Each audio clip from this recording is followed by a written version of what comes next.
එන්නකෝ අනේ ඉතින් අද අපි මොනවද හැදුවේ බලන්න.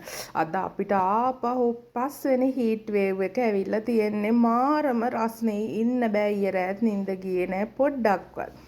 ඉතින් ඉතින් අපි හැදුවා මේ බලන්නකෝ හදලා තියෙන මොනවද කියලා මේ තෝසෙ වගේ නෙමේ මේක පෙවුනට ඇත්තටම තෝසෙ නෙමෙයි මේකට කැරට් වෙජිටබල් එකතු කරගෙන තමයි පාන් පිටි දාලා අර ක්‍රේප් එකට අපි ඉන්ක්ලූඩ් කරා ගුණ එන්න ලූණු සුදු ලූණු කැරට් ලීක්ස් ටිකක් එකතු කරලා තමයි මේක හදාගෙන තියෙන්නේ.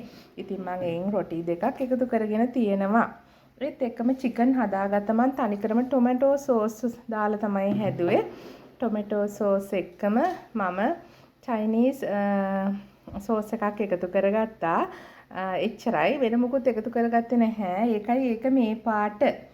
ඉතින් අල තෙල් දාලත් තියෙනවා. ඔයගොල්ලෝ දන්නවද මගේ මේ රොටි හැදුවේ මගේ අභිෂේක් බබා.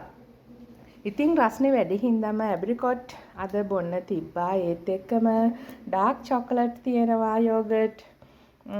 පේනවනේ. ඒත් එක්කම ස්ට්‍රෝබෙරි එක තියෙනවා. ඇපල් යෝගට් මේ දවස්වල නම් යෝගට් කොච්චර කෑවත් මදි. මෙන්න මේ විදිහට තමයි ඉතින් අද අපේ ගෙදර දිවා ආහාරය සූදානම් වෙලා තියෙන්නේ. සුබ දවසක් ප්‍රාර්ථනා කරන ඔයගොල්ලෝ හැමෝටම ගිහිල්ලා එන්නම්.